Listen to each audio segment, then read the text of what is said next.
Senhor esteja convosco. Ele está no meio de nós. Proclamação do Santo Evangelho de Jesus Cristo segundo Mateus. Glória a vós, Senhor.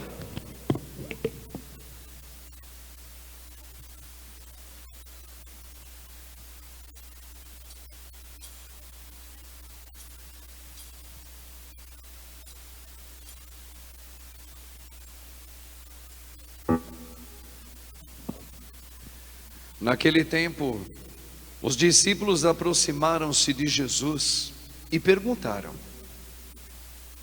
quem é o maior no reino dos céus?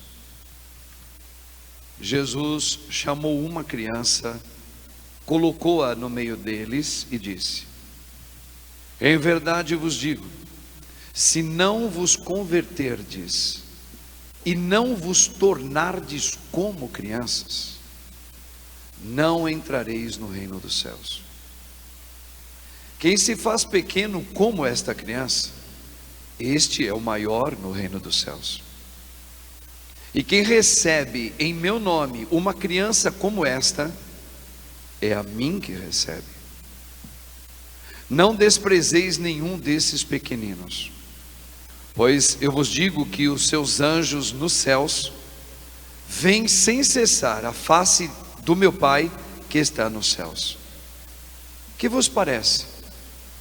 Se um homem tem 100 ovelhas e uma delas se perde, não deixa ele as 99 nas montanhas para procurar aquela que se perdeu?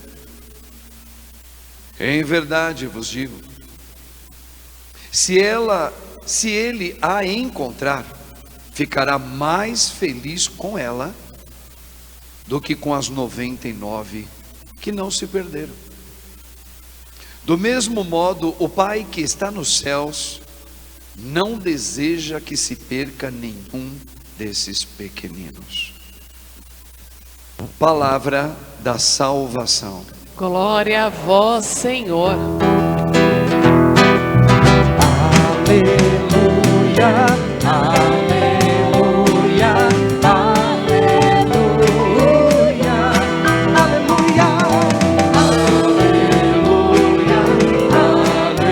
aleluia, aleluia.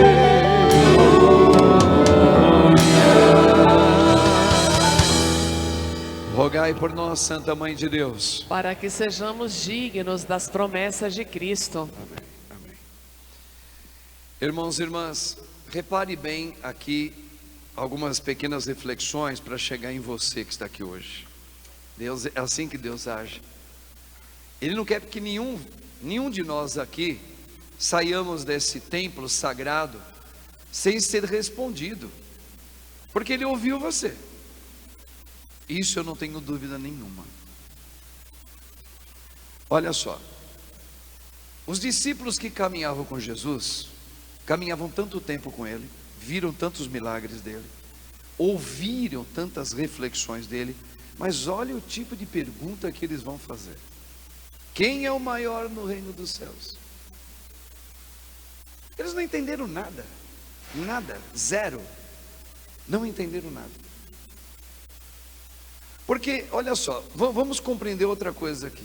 Eu acho que tão grave quanto esta pergunta, foi uma pergunta extremamente importante, porque nos ajuda a refletir, mas Nosso Senhor chega a chamar até a atenção dos outros discípulos dele. Repare, Jesus tinha acabado de morrer, aí ele ressuscita. E um dos discípulos, que eles vieram de Emaús, eram discípulos de Jesus, viram Jesus morto na cruz, voltaram. Enquanto eles voltavam para a sua cidade, Jesus aparece. Eles veem Jesus ressuscitado, e a conversa era essa: nós acreditávamos que ele iria salvar Israel. E Jesus responde: como sois lentos para entender. Então, olha aqui, vamos equiparar as duas questões. Uma é uma pergunta: quem é o maior no reino dos céus? O outro: e nós acreditávamos que ele iria salvar Israel. Veja, na verdade, nosso Senhor, quando fala como sois lentos para entender, é porque realmente nós temos muita dificuldade, irmãos. Nós temos, infelizmente nós temos. Reparem que aqui tem alguns pontos. Quero sempre lembrar algumas coisas para vocês, que assim que é mais apreciável sobre a palavra. Um belo dia no Evangelho, os discípulos, percebendo que Jesus estava há horas atendendo o povo, não comia, não dormia, e percebia que Jesus não tinha comido nada. E os discípulos, eles mesmos chegaram para Jesus e disseram: Senhor, come alguma coisa, come. Você ficou o dia inteiro atendendo o povo, curando os doentes, expulsando os demônios. Come. E Jesus dá uma resposta que ela vem de encontro com a primeira leitura de hoje. Ele disse: o meu alimento é fazer a vontade do meu Pai. Esse alimento é mais doce do que qualquer alimento que a natureza criada por Deus pode dar para nós. Mais doce que o mel. E é esse alimento doce, que é o Espírito dele vivendo na gente, que ele veio e espera que nós vivamos, de tornar as coisas doces mesmo, aonde a gente está. Para a gente entender mais ainda a tua vida e a minha, e aqui esse evangelho, que Jesus fala que quem não se fizer como uma dessas crianças, aliás, ele fez duas colocações aqui, né? Quem não se converter, Então a primeira coisa que precisa acontecer na vida de cada um de nós é uma conversão. Não tem jeito, não existe mágica, agora você vai ficar santinho, vem. Eu estou sentindo tudo que o Jesus agora falou. Não, você não vai sentir nunca assim. Para eu sentir o doce de Deus, eu preciso me converter. 2, e também me tornar como uma criança humilde. Então tem duas questões aqui, 2 exercícios. Primeiro, eu preciso dia a dia me converter. De quem? Dos meus sentimentos.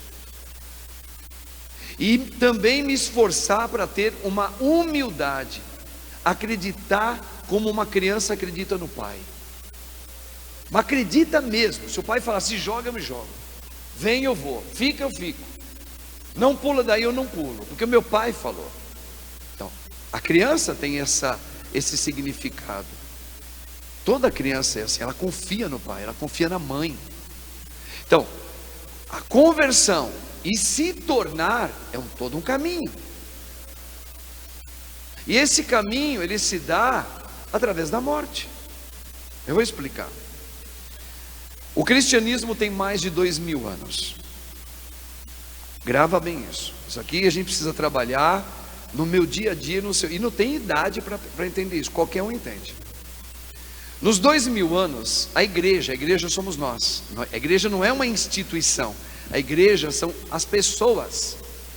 Então, nos 2000 anos do cristianismo, esta igreja, ela passou e está passando pelo 4º ciclo.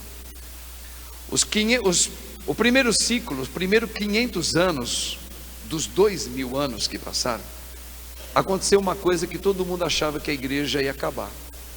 Foi quando houve a queda do Império Romano. O Império Romano, gente, só para vocês entenderem um pouquinho de história, ele ficou duradouro há quase 1000 anos. Ninguém acreditava que o Império Romano ia acabar. Isso foi tão forte que um santo da igreja chamado como é o nome dele agora? Jerônimo, que estava dentro de uma gruta lá em Belém, ele achava que o mundo ia acabar depois que a queda do Império Romano aconteceu. Santo Agostinho chegou a escrever 18 obras de livros, e também a Cidade de Deus, para tentar explicar como é que seria agora com a queda do Império Romano. Então houve o que? A igreja sentiu um abalo muito grande, porque o mundo mudou quando o Império Romano desabou. Então muita gente achava que o fim do mundo estava ali, pois a igreja resistiu. Depois veio o segundo ciclo de 500 anos, já 1000 anos agora. Veio um cisma na igreja. O que é o cisma? Onde pela primeira vez a igreja, ela se separa de Pedro. A igreja católica começa a separar, a haver cismas, né? Rachou, separou. E é por causa desse cisma, a religião do islamismo, os muçulmanos, começaram a crescer e invadir o mundo inteiro. Para vocês terem uma ideia, lá na África, nessa época, antes do cisma, tinha mais de 500 dioceses cristãs católicas. Com o cisma, os muçulmanos começaram a tomar conta. Ficaram em toda a África apenas 5 dioceses e impérios, tomaram conta de tudo. Os muçulmanos, as mesquitas ficaram nos lugares, fizeram mesquitas nos lugares dos templos católicos. Foi um horror. Acharam que a igreja ia acabar. Esse foi o segundo ciclo. O terceiro ciclo foi algo muito ruim também. Foi a chamada revolução, uma revolução na igreja, ou seja, quando começou as reformas. E queriam reformar a teologia da igreja. Não, nunca deveria ter reformado a teologia da igreja. Tentaram fazer isso. Na verdade tinha que fazer uma reforma na moral da igreja, isso sim. Mas foi um desastre. Começou a ter novas composições. Aí vieram aqueles que são cristãos separados da igreja católica, que não separou da Eucaristia, separou de Nossa Senhora, separou do Papa, separou de tudo. Por causa dessas reformas. Acharam que a igreja católica ia passar. Não acabou. Agora nós estamos passando pelo quarto e último ciclo. Último modo de dizer. O quarto ciclo dos 2000 anos do cristianismo. Qual é? A mundianidade. Ou seja, é quando se fala o fim da cristandade. Cristandade não é o fim do catolicismo, não é o fim da igreja católica. O fim da cristandade significa que toda a vida política, toda a vida econômica, toda a vida social de cada nações do mundo, elas não usam mais a ética do evangelho para sobreviver. Significa isso? Que o povo, as pessoas hoje, elas não têm mais o sagrado na vida deles. Eles não colocam mais Deus. Não tem mais aquela coisa de se benzer e falar, se Deus quiser, acabou. E quais são as consequências disso? A gente está vendo hoje. Vamos lá, vamos ver se vocês sabem. Começaram a decretar a morte de Deus nos nossos tempos. O número de aborto, ele bate recordes diariamente em todos os países do mundo. Nunca visto isso. Por causa desse tempo que a gente está vivendo. Segunda coisa, o casamento católico religioso. Está havendo um fracasso ultimamente, uma diminuição muito grande, porque estão quebrando a vida familiar. Ok? Então o que está acontecendo no mundo hoje? Nós estamos vivendo esse último ciclo, do quarto ciclo. A igreja acabou? Não, eu garanto para vocês, garanto em nome de Jesus, pela palavra de Deus, a igreja nunca vai acabar. Só que a vida da igreja, repare, ela não tem uma constância, ela tem algumas mortes. Só que ela morre e ressurge, como foi a época do Império, a queda do Império Romano, do cisma, das revoluções. Houve quedas, mortes, mas houve uma ressurreição. O que significa isso trazendo para a nossa vida? Que o nosso Senhor, Ele também experimentou as provações. Por exemplo, o povo de Israel, vamos falar do povo de Israel. 40 anos foram provados por Deus. Moisés foi provado por Deus no momento que ele estava pertinho de entrar na terra, e ele nem entrou na terra, foi provado. Nosso Senhor Jesus Cristo passou por uma provação. Deus permitiu que ele fosse tentado lá no deserto pelo demônio. E você? Não vai ser tentado? Claro que vai. Claro que vai. Então o que acontece? Quando a gente ouve perguntas como essa: quem é o maior no reino? Ou que nem os discípulos de Emaús: nós achávamos que ele iria salvar. Não, a palavra salvar, que Jesus está querendo dizer é que Todos nós precisamos renascer das cinzas. Imagina um rio poluído desse lado aqui, e um barco sobre esse rio, navegando ele. Desse lado aqui tem um rio de águas cristalinas. Isso tem a ver com o antes do povo em pecado, e aqui a nova igreja que Cristo quer fazer. Como fazer com que uma água não se contamine com a outra? Tem que fazer, como é que chama aquilo lá para fazer aquele lugar? Põe o barco em cima, levanta ele e joga ele para o outro lado de lá. Como é que tem um nome para isso, né? O pessoal conhece esse sistema. É um canal, né? Para ele tirar aquele navio de lá, põe ele aqui, levanta ele e coloca ele lá. Falando figuradamente, foi quando precisava ter um começo na história. Foi quando Nossa Senhora apareceu. Ela foi o canal para que viesse o barco, o navio para ser colocado na água limpa. A igreja, nós. E esse navio, essa água limpa, ela precisa ter esse novo nascimento. E esse novo nascimento tem o quê? Mortes. Então nós estamos vivendo por períodos, e você também está vivendo, um período de provação. E Deus está colocando você na provação. Por isso que Ele está dizendo aqui, ó, quem não se converter, eu te dei o meu Espírito, eu te dei a vida nova, mas precisa se converter. Porque você repare, olha, existem padres santos, mas existem padres pecadores. Tiveram papas pecadores, mas tiveram papas santos. Casais santos, casais pecadores, todos católicos, porque todos foram batizados no nome do Pai, do Filho e do Espírito Santo. Talvez todos fizeram a primeira comunhão, talvez todos esses fizeram a crisma. Padres e bispos tiveram as mãos dos bispos sobre eles e ungiram a mão. Mas muitos padres estão vivendo o inferno. Por quê? Porque precisa se converter e se esforçar para ter um coração humilde como uma criança que espera tudo em Deus. Senão nós não seremos transformados. Por isso que a gente fala assim, ó, Deus já te salvou, porque Ele te deu o Espírito. Então, na fé você está salvo, mas na prática ainda não, porque agora você precisa ter o seu livre-arbítrio. Quero ir seguir, converta-te. De quê? Do seu modo, do seu jeito. E se esforce para ter um jeito novo, que agora é um jeito humilde.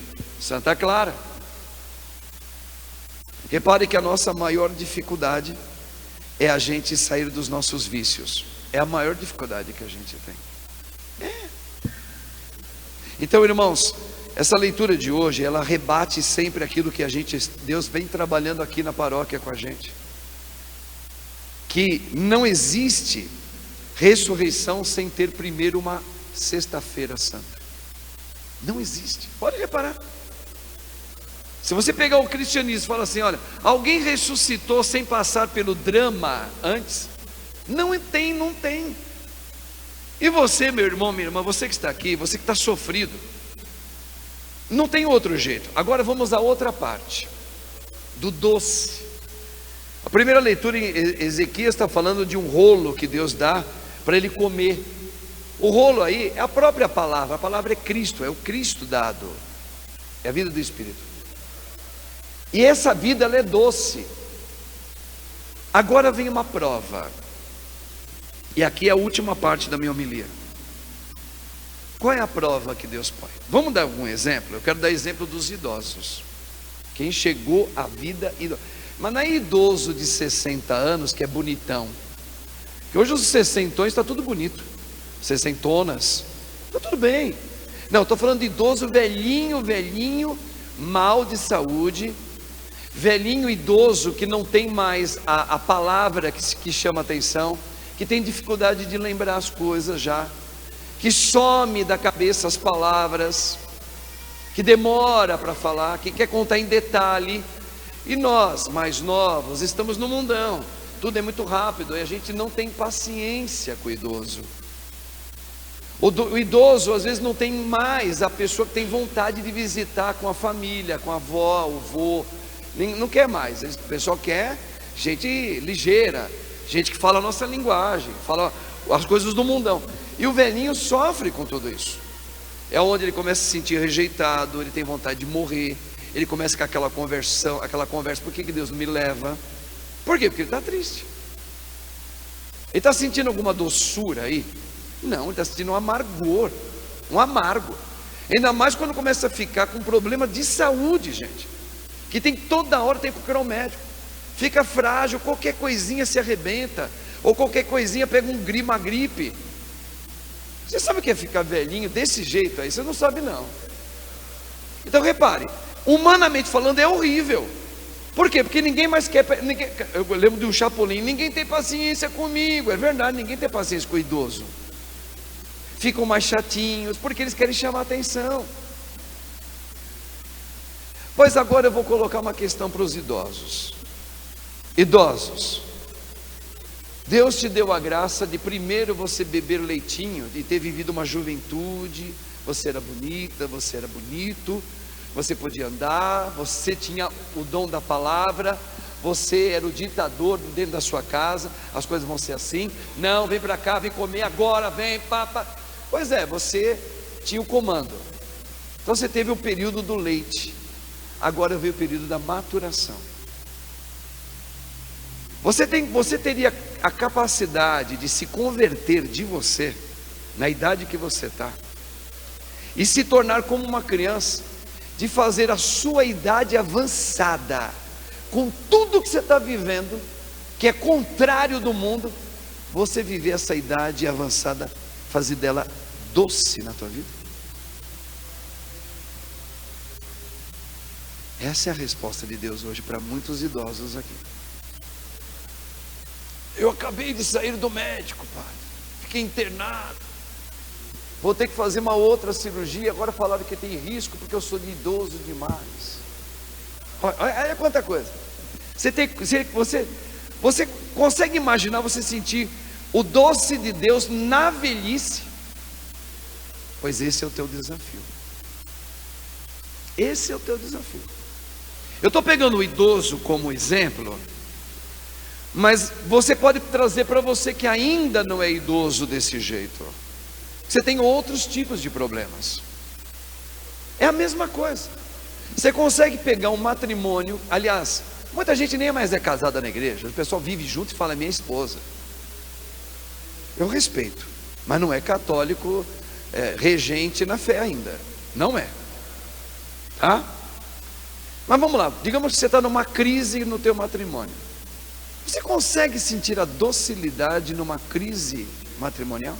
Como essas crises que eu falei, crise da queda do Império Romano, crise do cisma, crise da revolução, da reforma na igreja, crise da morte de Deus hoje no mundo, né? Fim da cristandade, tudo crise. Você consegue ver docilidade nisso? Você conseguiria sentir o doce de Deus nisso? Pois é isso que Deus te chama. Por isso senão a gente vai fazer as perguntas iguais desses discípulos, iguaizinhas. Eu imaginei que Deus ia. Não, Deus já veio, Deus já fez,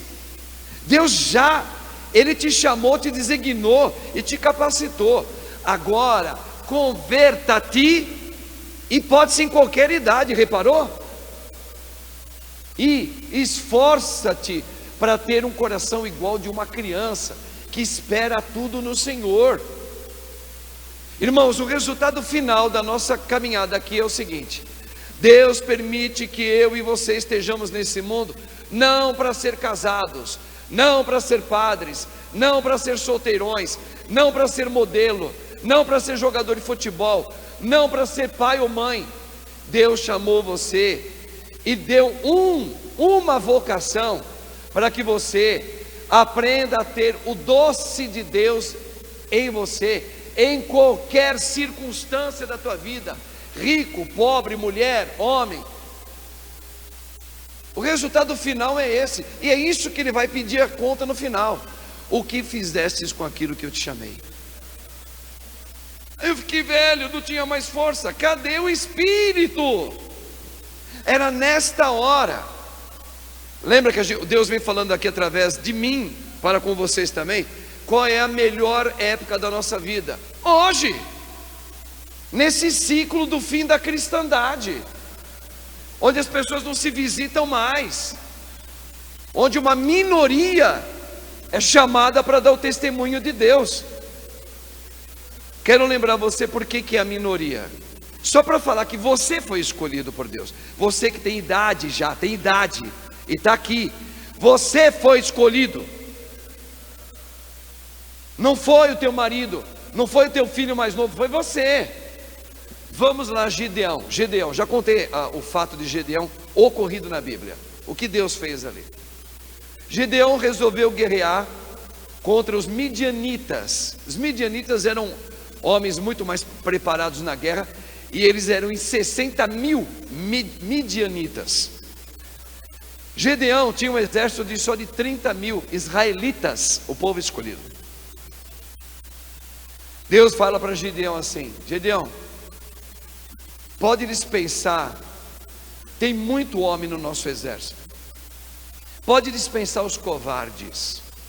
Sabe quantos foram embora do pelotão de Gideão? 20 mil. Ele ficou com 10 mil. Ele estava apavorado, porque ele era general de guerra, mas ele estava obedecendo a Deus. Deus ainda fala para ele assim: Gideão, quanto você tem agora? 10 mil. Muito braço.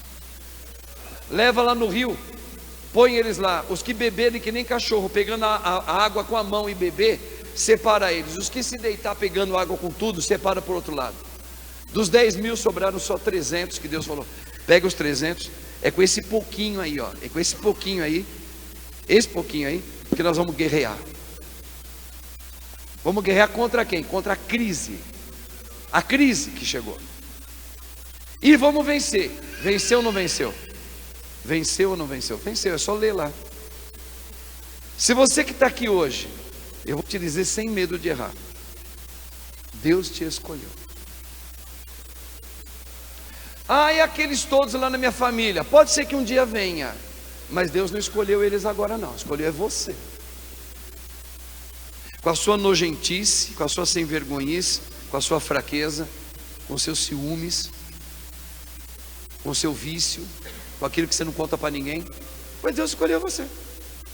Olha como é que Deus é, não é? Ele não podia escolher alguém melhor lá na tua casa, que tem gente lá maior na tua casa, mais inteligente que você, né? Que nem eu, na minha casa tem gente mais inteligente que eu, mas Deus me escolheu.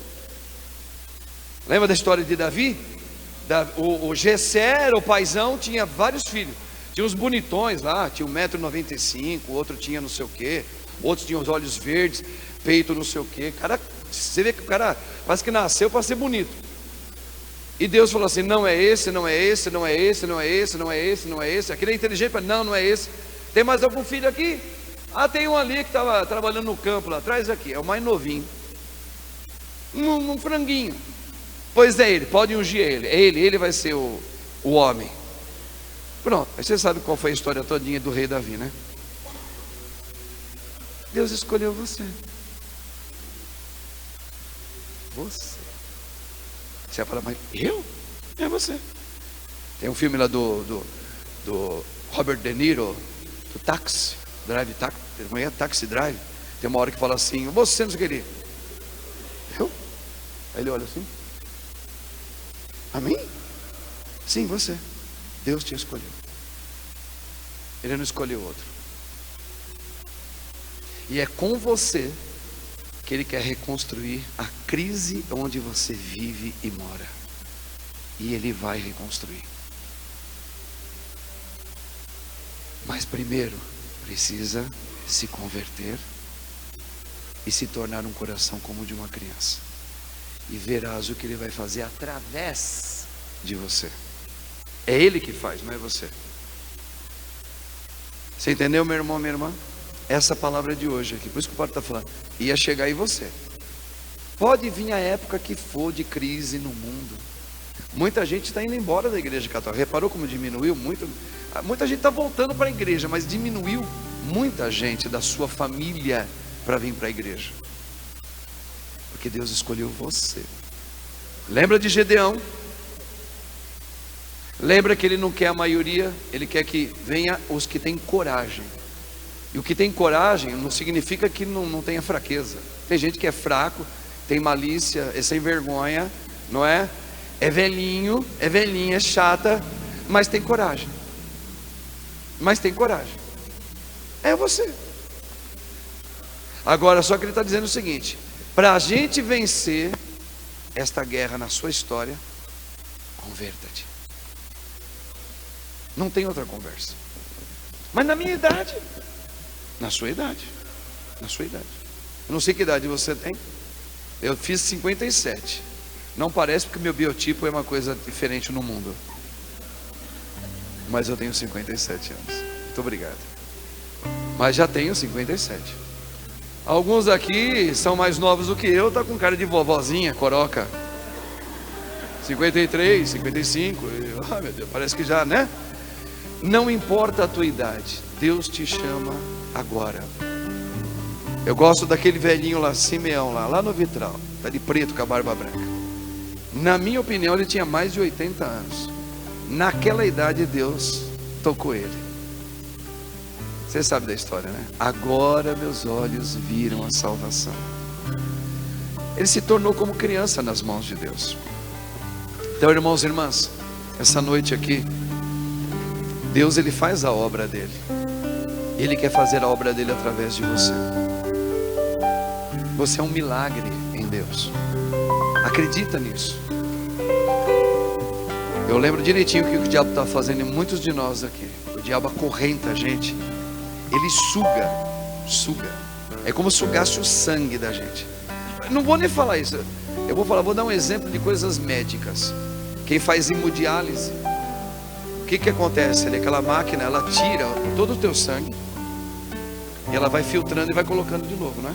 Ela tira e coloca, filtra, e você precisa colocar uma placa aqui, vai enfraquecendo você, porque, tá tirando o teu sangue.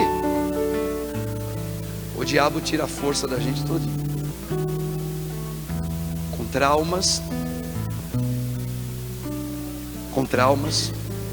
colocando medo, colocando incerteza, né? Desânimo, e a gente não consegue nem orar. A gente não tem força para rezar. Imagina essa máquina, vai enfraquecendo você. É onde ele é doutorado. Satanás é doutorado para fazer, é enfraquecer você. Tentar mentindo para você que você não deveria existir. Olha que absurdo. E sabe de outra coisa que ele é perito em dizer? Que você é feia. Sabe por que ele fala isso? Porque ele não se conforma como é que Deus fez o ser humano em imagem e semelhança dele, e não fez os anjos. Ele tem ciúme da gente. E ele fala que a gente é feio porque ele quer que você se convença que na ressurreição você vai ficar assim. Vai ficar assim. Nós transfiguraremos. E o diabo quer convencer que você é assim, e eu sou assim. Esse é o diabo. Então não tem gente feia.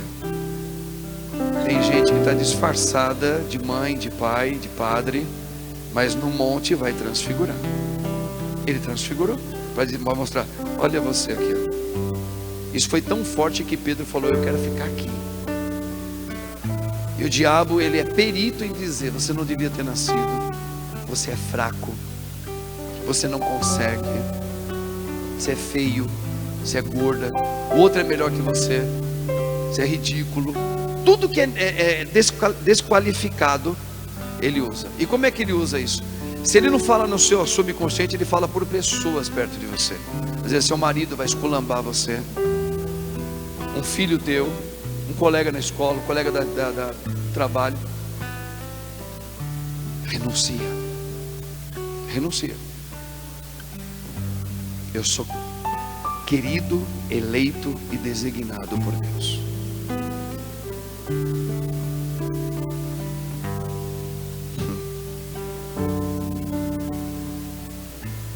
Querida, designada por Deus. Renuncia. Cuidado que Satanás, ele é esperto. Nós humanamente não podemos contra Ele. Por isso que a gente tem que se revestir e me converter. E eu me coloco acima dele. Em nome de Jesus, você não vai reinar mais aqui não. É Cristo que reina na minha vida. Entenderam, irmãos? Coloquemos isso no coração de Jesus hoje. Santa Clara, interceda por você, por mim, Padre Marcos. Não baixe a guarda. Não baixe a guarda. Eu sei que você está numa crise. Alguns aqui estão numa fase não muito boa. Esse é o melhor momento da sua vida. O melhor. Por quê? Para você fazer sentir a docilidade de Deus no momento do luto, no momento da perda, no momento da velhice, no momento da solidão. Eu quero que você sinta o gosto doce no meio de todo esse trânsito aí. Você acredita nisso? Vamos cantar? Vamos cantar. Quero cantar. Meu doce Jesus,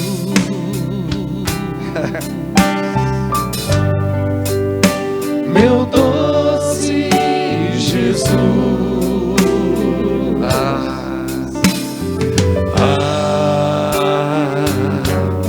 como é bom sentir a doce paz e o amor que suave me leva a sorrir.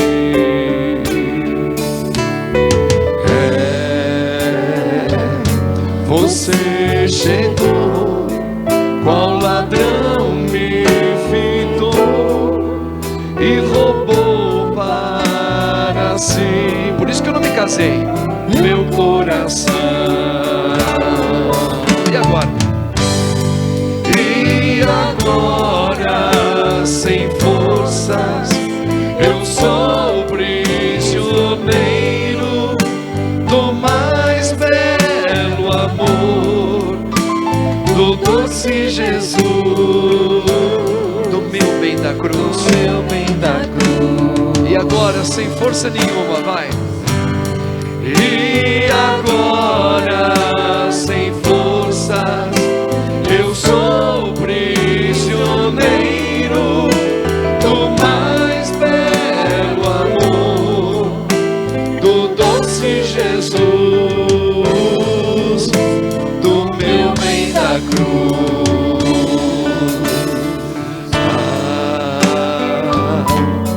Como é bom. Mas eu preciso me converter. Sentir a doce paz e o amor que suave Em qualquer época.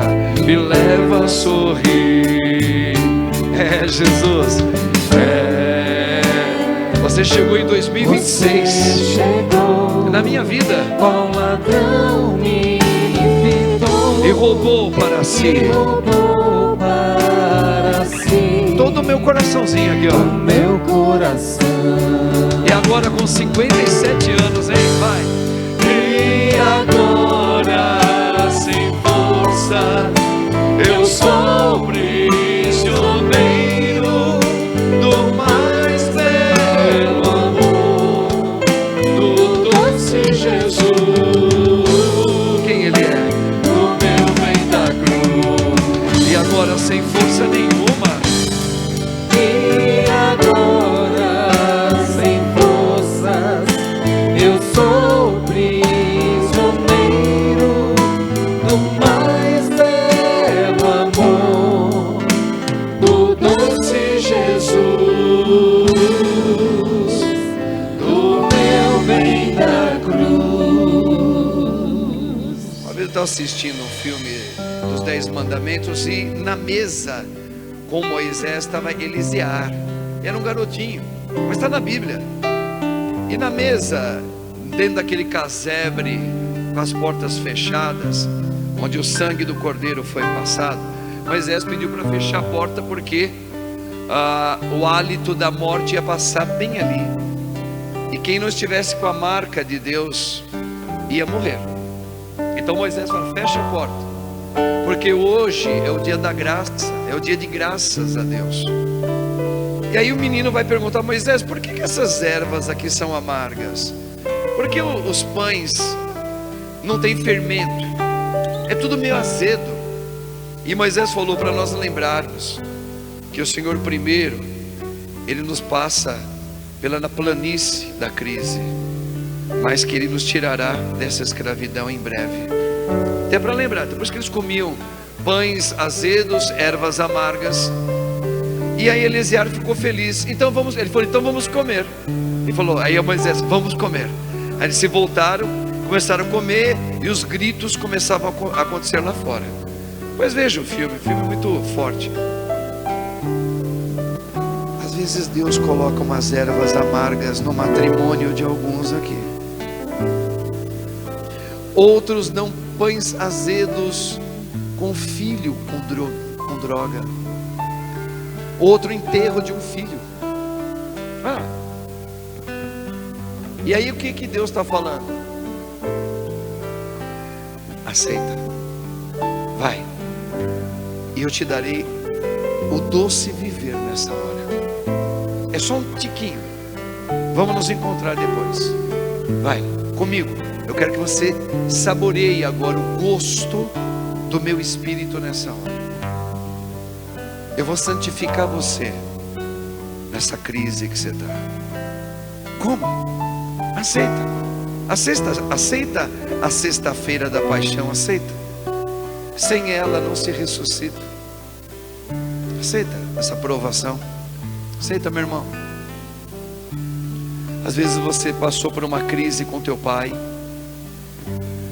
e Deus está falando o quê? É com o teu pai que eu vou ressuscitar você. É com esse mesmo homem que te faz sofrer que eu vou te levantar. Está entendendo qual é a pedagogia de Deus na sua vida?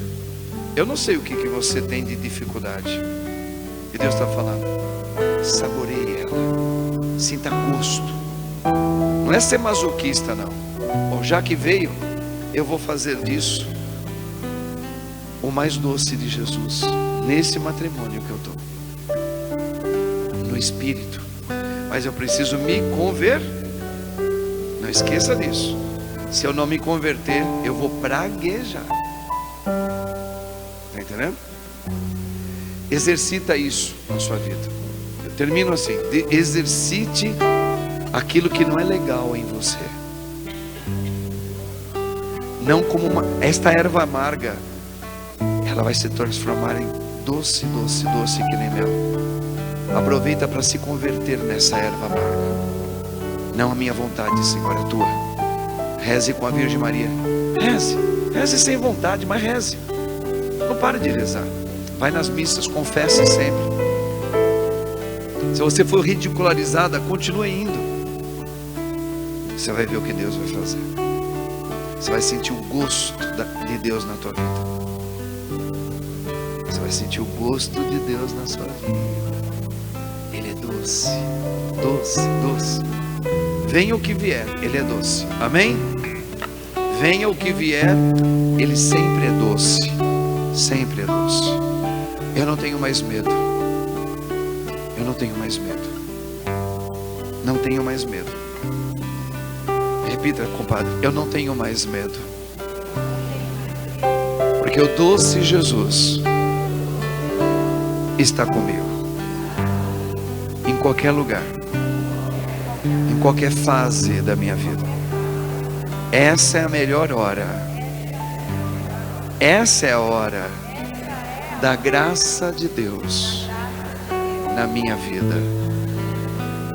Essa é a hora que Deus me agracia no meio da crise. É agora que Deus me levanta. Ele já está me levantando. Eu quero ir ao encontro do meu amado. Eu quero ir ao encontro do meu amado. Amém? Vamos cantar essa música e termina para cantar a Eucaristia? Eu quero ir terminar, para a gente comungar o corpo santo dele. Eu quero ir Ao encontro do meu amado. eu quero estar, olha a letra, Eu quero estar onde ele estiver. onde Ele estiver. Ele está no pequenino do teu marido, vai.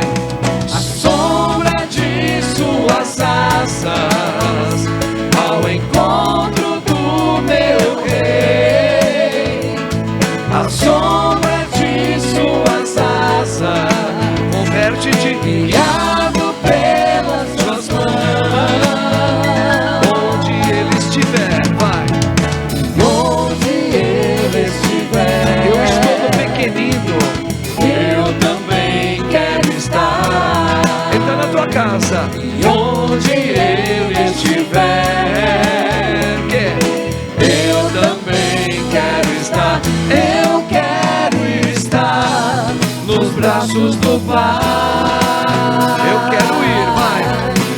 Eu quero ir Ao encontro do meu amado. ao encontro do meu amado.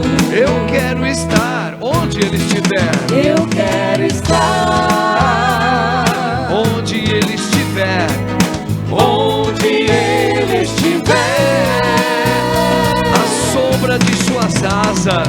A sombra de suas asas, ao encontro do meu rei. A sombra, A sombra de suas asas, guiado pelas suas mãos. guiado pelas suas mãos. Eu preciso me converter, hein? Vai lá.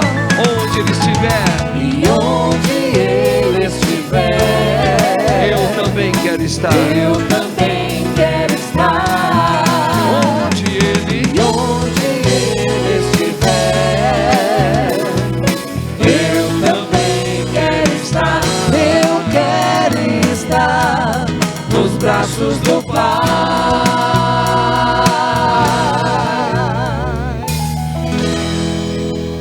rogai por nós, Santa Mãe.